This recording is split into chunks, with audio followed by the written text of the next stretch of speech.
Um, so today I'm going to talk about colorectal cancer and precision oncology.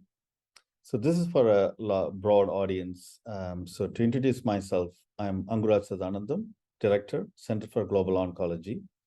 I'm also reader and head of Stratified and Precision Cancer Medicine and head of Bioinformatics Center for Tumor Immunotherapy at the Institute of Cancer Research, London. I also have a honorary appointment with the Royal Marsden Hospital.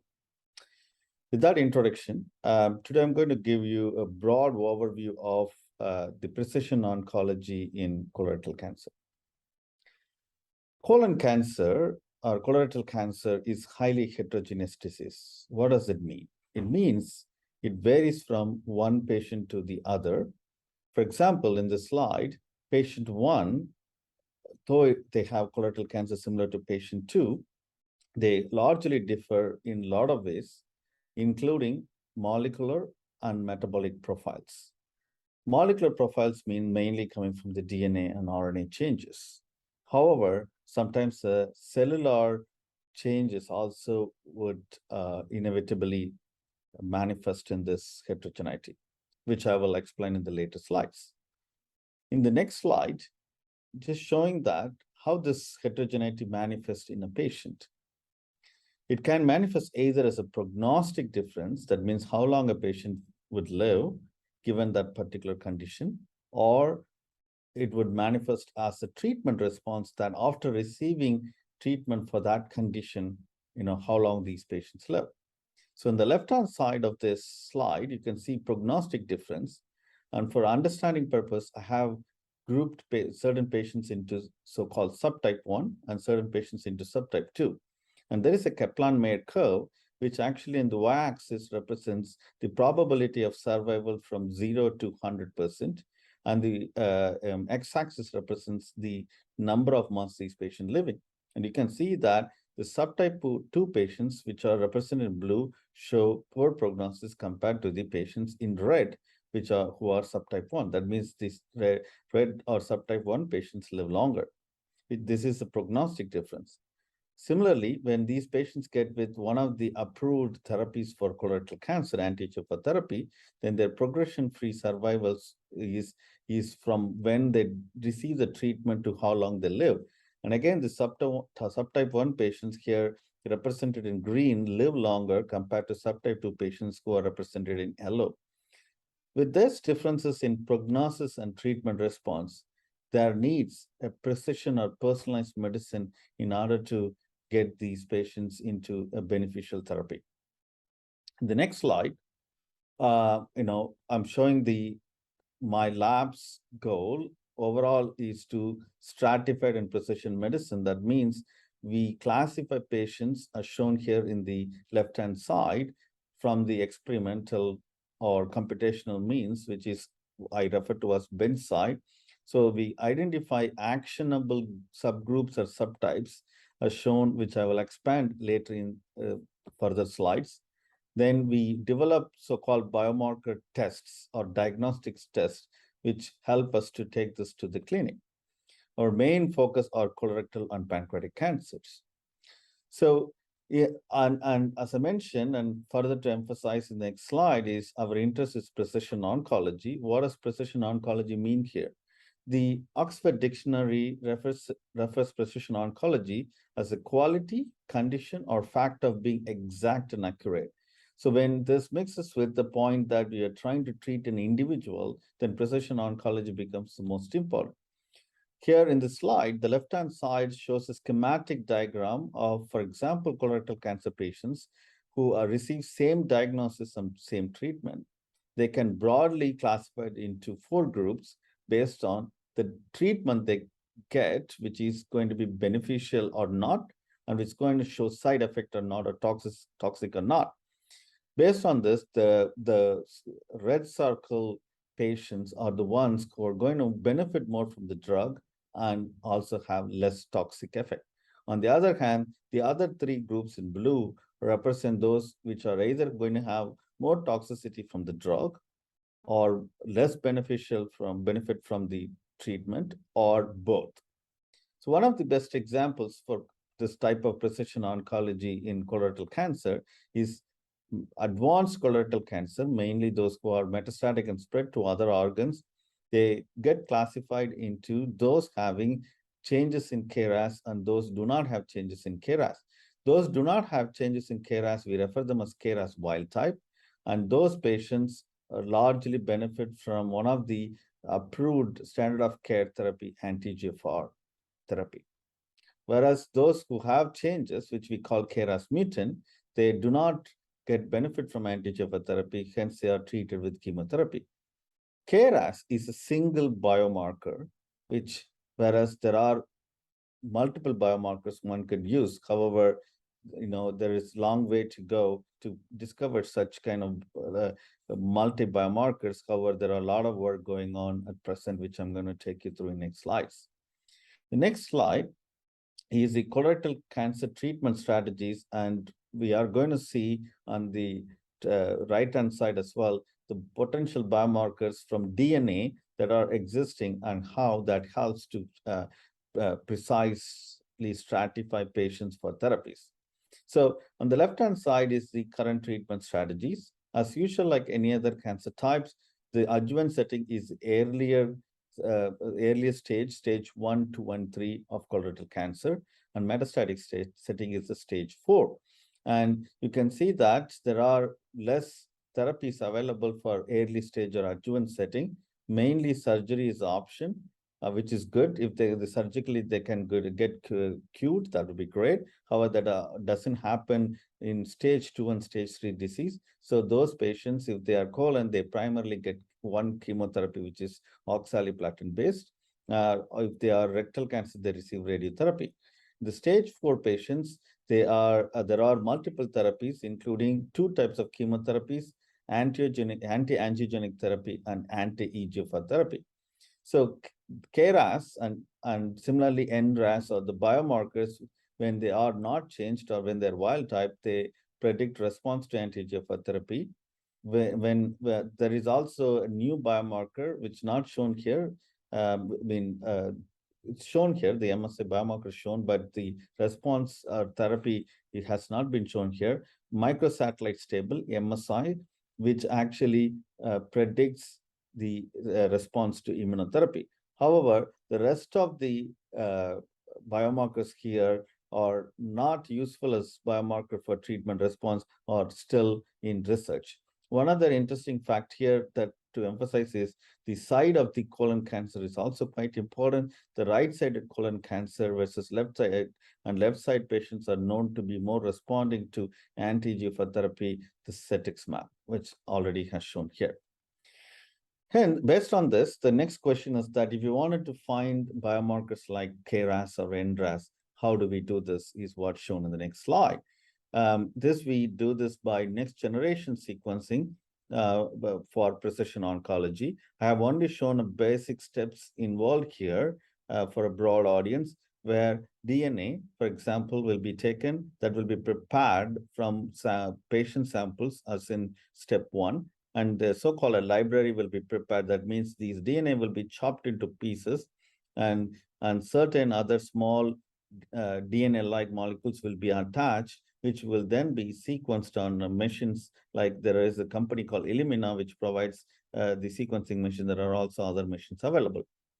These small pieces of sequences, which are also a shotgun method, which was used for the Human Genome Project, will further be used to compare to the human genome, which is already available, so that we can find if KRAS changes in mutations, like changes are happening in the cancer cells as a whole and the tumor as well. So this provides us an opportunity to find what are all the changes that are happening in these tumors. The next slide, there are different types of NGS based on the DNA that has been shown, where genomic sequencing, exome sequencing, and targeted gene panels are the 3 major types of next generation sequencing using DNA as material from the patient tumors. This can also be from the blood, or DNA from the blood as well of these patients, which I will cover later. So genomic sequencing refers to sequencing the entire DNA, which refers to several billion sequence, like DNA refers AGCT4 molecules of several billion of those characters. So whole genome sequencing, basically take the entire DNA, fragment them or divide them into pieces, and then each of them will be read. And the advantage of the whole genome sequencing is that we will have information from all the genes as well as non-coding gene information. However, the accuracy will be less because we are trying to cover the entire genome, and the time, that means there will be a longest turnaround time of several days that's required to sequence them, which is the most expensive one. The next one is the exome sequencing, which is actually targets only the exons of the genes.